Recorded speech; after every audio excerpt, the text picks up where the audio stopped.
Alors aujourd'hui, on se retrouve pour l'unboxing du dernier album de Bruce Dickinson. Quand je dis dernier album, ça fait quand même un paquet d'années que le chanteur d'Iron Maiden nous avait pas enrichi sa carrière solo d'un nouvel album. Donc je vais vous l'unboxer pour vous en parler vite fait. Moi, je l'ai vu à l'Olympia cette année. Mm. C'était magique. C'était vraiment un concert de ouf. Alors c'est pas Iron Maiden, c'est du heavy metal évidemment, mais c'est un peu différent. Si vous écoutez pas, je vous invite vraiment à réécouter tous les albums de Bruce Dickinson en solo. Il n'y a pas grand chose à acheter, hein. C'est quasiment tous de très très bons albums. Et donc moi je l'ai vu pour cette tournée, pour The Mandrake Project. Euh, ouais, je kiffe l'album, il y a rien d'autre à dire, c'est du super heavy metal, il y a des chansons qui sont originales, c'est très recherché, c'est très bien produit, c'est très bien chanté. Une très très belle partie de guitare également. Euh, voilà. J'en rajoute pas beaucoup plus. Évidemment, si on va l'unboxer ensemble, je vous invite vraiment à découvrir la carrière de Bruce Dickinson. Je croise beaucoup de fans de Iron Maiden, mais qui vraiment, des fois, s'intéressent pas du tout à la carrière de Bruce Dickinson. Et honnêtement, je trouve ça super dommage. Parce qu'évidemment, qu'Iron Maiden, je vous ai mis quelques plans derrière sur l'écran. Évidemment, c'est un des plus grands groupes de heavy metal de la planète, là-dessus, on ne va pas discuter. Mais je suis des fois hyper étonné que les gens ne s'intéressent pas du tout à ce qu'a fait Bruce Dickinson en solo.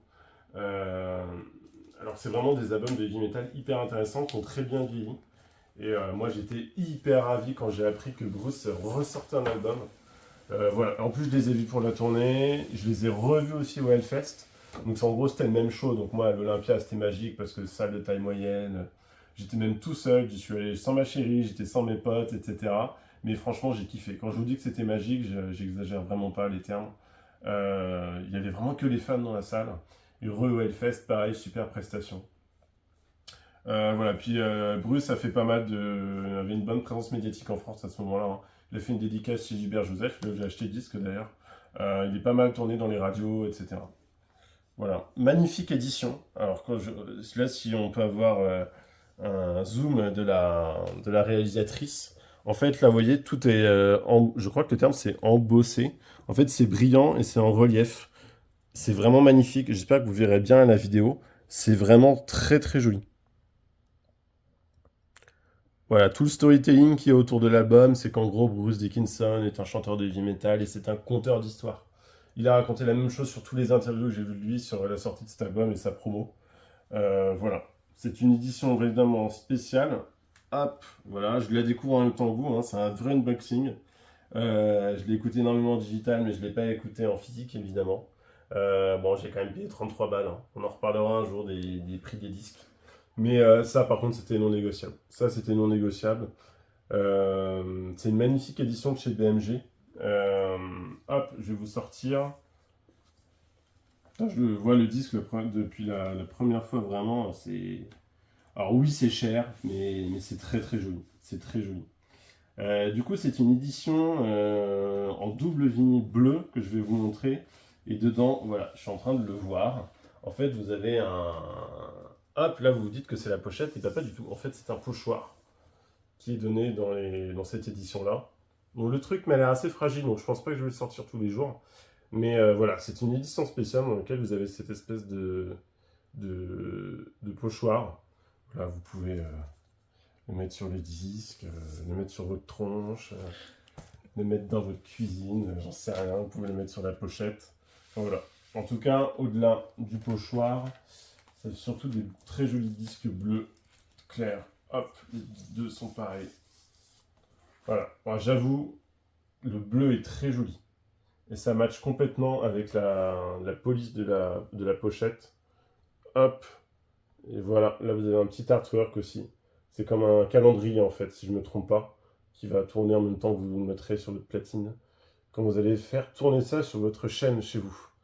Voilà, les deux disques sont les mêmes, donc je vous montre pas le deuxième, et c'est exactement la même couleur. Et alors d'expérience chez BMG, c'est toujours des pressages de folie. C'est toujours très très bien pressé. Voilà, c'est pour moi une des sorties de heavy metal les plus intéressantes. Faut absolument aller écouter, hein.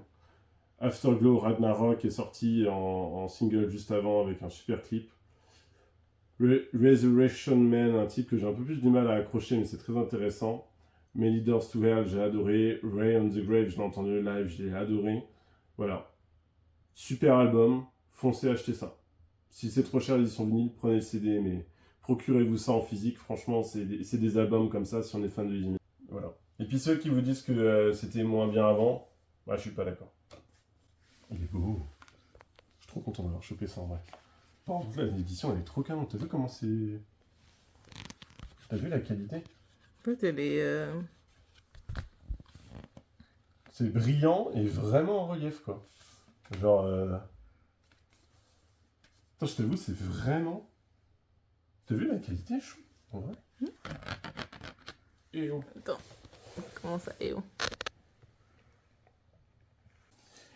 Hello, deuxième disque de la journée, Def Leppard, Diamond Star Hallows, le dernier album de Def Leppard qui est sorti en 2022, que j'ai acheté il y a quelques semaines. C'est un peu un groupe que j'ai toujours un peu trouvé surestimé, donc j'ai un peu snobé le groupe, j'ai pas écouté pendant des années. Donc je redécouvre Def Leppard et en fait je kiffe. En fait je kiffe. Et j'ai beaucoup kiffé le dernier album. C'est un peu un mix de ce que fait Def Leppard depuis ces 10 ou 15 dernières années. Donc je vous dis tout de suite, si vous cherchez le Def Leppard hard rock avec les gros hits, c'est pas ça. Là vraiment vous êtes, maintenant depuis quelques années, de toute façon on est plus sur le hard rock, mais un peu pop, etc. Mais il n'empêche que moi j'adore. Et j'adore en fait ce qu'ils font à chaque fois qu'ils sortent des albums ces dernières années. Tout le monde ne sera pas de mon avis, mais en tout cas, Diamond Star Hallows, pour moi, c'est vraiment du tout bon. J'ai chopé. C'est sorti en pas mal de coloris différents. Vous avez eu du clear vinyl, c'est ce que je vais vous montrer. Il y a eu des éditions en couleur, il y a eu du picture, etc. Il y a eu une édition noire, évidemment. Voilà, dedans, vous avez plein de petits dessins, etc.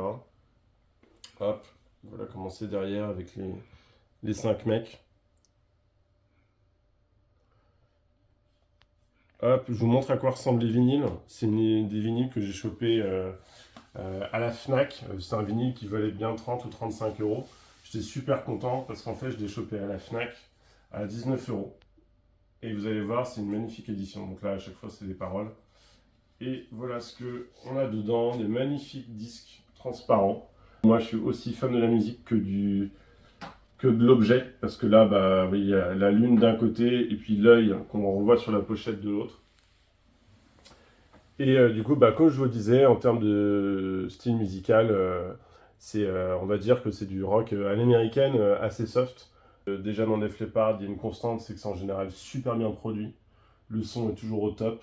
Un peu pop, un peu hard. Il y a des instruments que vous attendez pas forcément dessus et des chansons un peu plus calmes.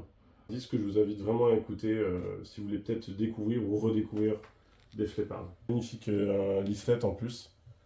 Hop, et là, voilà, ça c'est vraiment sympa. Du groupe. Qui c'est?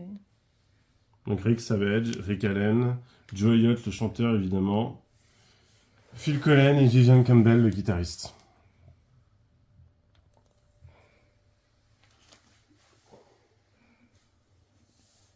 Pareil, donc je vais pas montrer. C'est vraiment le même en plus, je crois. C'est bien ou pas ce que je raconte? J'aime bien, moi. C'est le même, hein, tu vois. Et je pense que c'est exactement la même chose. Donc, je vais pas leur montrer. Bon, il va falloir que je range tous ces disques, ça va me saouler. Pour moi, un groupe de transition en fait entre le heavy et le power. Un groupe que j'ai longtemps boudé parce que je trouvais pas l'album qui me faisait kiffer, qui me faisait entrer le groupe. Clairement, c'est celui-là. Donc je parle de Head Guy et là je vous parle de l'album Mandrake. On est dans du pur power metal à tendance heavy. La voix de Tobias Sammet, du coup le chanteur, elle est assez particulière. C'est des albums qu'il faut, je trouve, prendre toujours le temps un peu d'écoute. Au début, vous avez peut-être trouvé ça un peu trop, comment dire, un peu générique, un peu facile d'écriture, en fait, comme style Head Guy. En réalité, Mandrake, c'est peut-être son album, je trouve, le plus sérieux, parce qu'il y a des albums un peu fun de Head Guy. Ça, c'est vraiment un album hyper abouti pour moi. Chopé une édition qui est pas courante du tout. En plus, c'est une édition anniversaire, comme vous voyez en bas. Et c'est un double vinyle blanc qui est sorti à 400 exemplaires seulement dans le monde. 500 exemplaires, pardon. Je vais vérifier ça en direct avec vous. Voilà, j'adore en plus l'artwork. Mandrake, je crois que ça veut dire mangrove en français. Il faudrait que je vérifie ça en post-prod, comme on dit dans le milieu. Voilà, vous avez cette espèce de créature qu'on retrouve tout le temps sur les albums de Edguy. Vous la retrouvez derrière. Voilà. Si vous aimez le heavy et le power, faut écouter ce genre d'album. Clairement. Je vous dirais pas forcément d'écouter tous les albums d'Edguy. Il y en a d'autres dans lesquels que moi j'aime énormément. Mais celui-là, c'est vraiment, je trouve, le plus équilibré. Tears of a Mandrake, c'est énorme. Golden Dawn, c'est énorme. Jérusalem, c'est énorme. On voit que en termes de composition, ils se sont un peu fait chier en studio pour rendre ça un peu plus original. Vous avez des intros au clavier, vous avez des ambiances qui sont travaillées. Ça change un peu d'habitude. Et c'est vraiment des albums et des groupes sur lesquels je trouve qu'il faut finalement pas laisser de côté. Voilà, il y a eu énormément de groupes de heavy power hyper génériques et qui ont malheureusement pas trop survécu à l'épreuve du temps. Edguy, je trouve que c'est vraiment ne pas leur rendre hommage que de passer à côté de ça. Moi, c'est probablement le meilleur album d'Edguy. Voilà. Je vous montre l'édition quand même, qui est sympa. Donc c'est une réédition. Hein. Je sais même pas vous dire si c'est sorti à l'époque en vinyle. L'album allemand, si je ne me trompe pas, a réédité ça il y a quelques années. Donc ils sont pas introuvables. Hein. 30 ou 40 euros facile pour une édition comme celle-là. Voilà. Donc le deuxième disque, c'est exactement pareil. Je ne vous le sortirai pas. C'est des disques tout blancs. Super pressage. C'est très très bon. À découvrir ou à redécouvrir pour les fans de heavy et de power. Tout le temps avec Edguy, c'est la voix du chanteur. J'avoue, il faut un peu s'y faire, mais quand on s'y fait, écoutez les guitares, écoutez les claviers, écoutez les instruments derrière. Fait chier à l'époque. Et il faut pas passer à côté de ces albums si vous êtes un fan de heavy et de power. Évidemment, si vous n'êtes pas dans le heavy et dans le power metal, ça risque de pas vous parler.